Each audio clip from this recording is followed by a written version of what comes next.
When it comes down to after the morning show, we're going to give you guys a laid back version of some of the top headlines that you've seen throughout the day. First up, let's go around the country right now where we're talking about Tyre Nichols. A large part of those protesting after the death of Tyre Nichols calling for police reform. Passing legislation for reform is one thing, but what about the men and women making the changes, obviously? You got Danville Police Chief Scott Booth says that his department has taken action and will continue to do so to help prevent any unnecessary violence. In 2020, following the George Floyd's death, Chief Booth says that the department took steps to prevent excessive use of force. He says that it started with getting his officers out into the community, hearing stories of how people view police, the good and the hard to hear. And he says being a police officer isn't just about remembering protocols and rules. It's not just about discipline, but it's also about mentoring. It's also about training.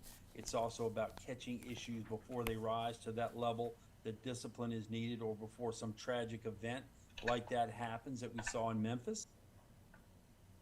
The department also has a use of force sergeant who is in charge of reviewing every incident where an officer used any kind of force on another person. Also happening today, something to keep in mind, we have the MS-13 gang member. He will be sentenced today for his part in the 2017 murder of a Lynchburg teenager. His name is Josue Correas Ventura, who was convicted of aggravated murder and abduction last year. The prosecution claimed 17-year-old Raymond Wood was killed while MS-13 tried to make Lynchburg their territory to sell drugs. If you use SNAP benefits, this is a story for you. People, listen up. People using SNAP benefits will get less money in the coming months. Congress decided to end the extra allotments that started during the COVID pandemic. That means starting in March, people who use SNAP will have at least $95 less a month to buy food. The change will also affect grocery stores and other retailers who accept SNAP as a form of payment.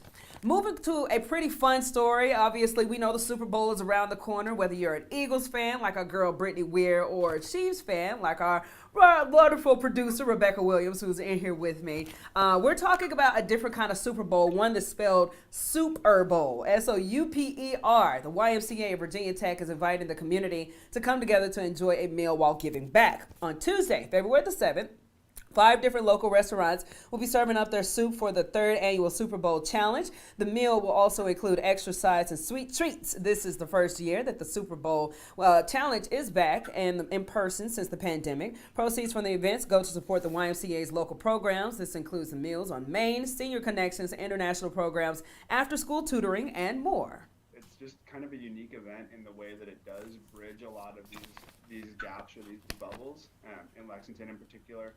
There can be a separation between W&L students, community members, VMI cadets, and this is one of the few events that really sees a lot of crossover between those groups. The night will kick off at 5:30 p.m. and run until 8. It will also feature 5 live entertainment and a chance to win a vote for your favorite soup. If you'd like to prefer to you take your soup to go, the option is available on our website at WSLS.com.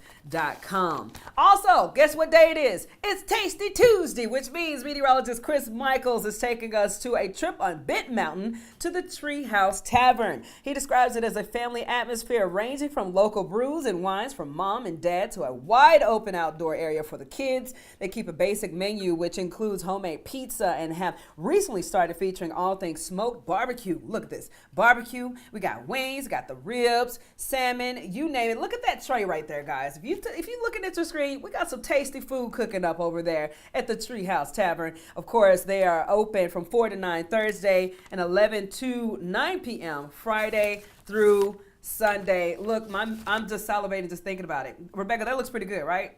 You got to tell me about it. Look, she over here nodding and stuff. Yeah, no, great food. Make sure you guys get out there for Tasty Tuesday at the Treehouse Tavern. Now, also, we want to keep in mind, everybody loves animals. We love our pets, and we know how helpful they can be for us mental health-wise. Roanoke College Athletics' training clinic has a new employee, and we're talking about a furry one. This new hire is great with students and even wears a cute vest, but once in a while, he does lie down on the job. His name is Milo. Look at those eyes right there. Pet rescue turned therapy dog. He's an overall morale booster for many around campus. I'm pretty sure will be off campus as well. He belongs to one of the athletic trainers who saw how well he worked with students and got him formally certified. He even has an official staff bio page on the athletic website. Look at his little patch right there, his little vest. You see all the little hairs on his little vest, but look at that face. Guys, I'm telling you, anytime you have an animal or a dog of some sort, you are definitely in for a treat because animals are always helpful.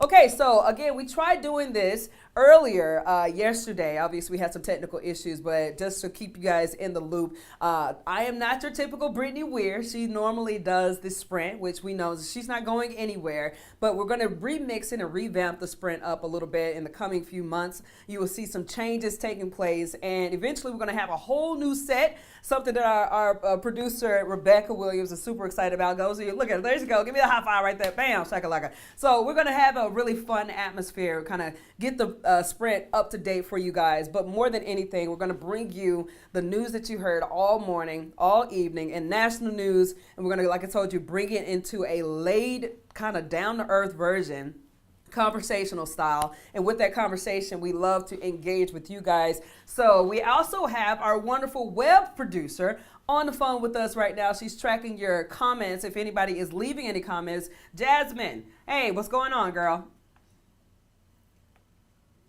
See if she can hear us.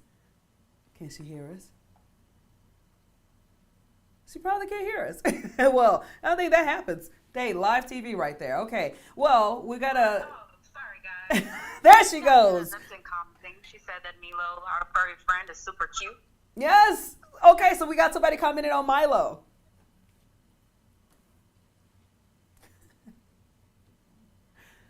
Do we have anything else? No further comments, just Jenna zipped in about how cute Milo is. Oh, okay, I got you. Well, again, as you can see, we're going to have a laid-back version, kind of a full team on the sprint. We have all type of hands in this project, so we hope to bring you the news of the day in a way that brings a smile to your face, but also keep you informed. We'll bring those changes to you when they become available, obviously. We'll keep you guys in the know, but for right now, we're going to say goodbye. Have a blessed one. Thanks for joining us on the Morning Sprint, and we'll see you tomorrow morning.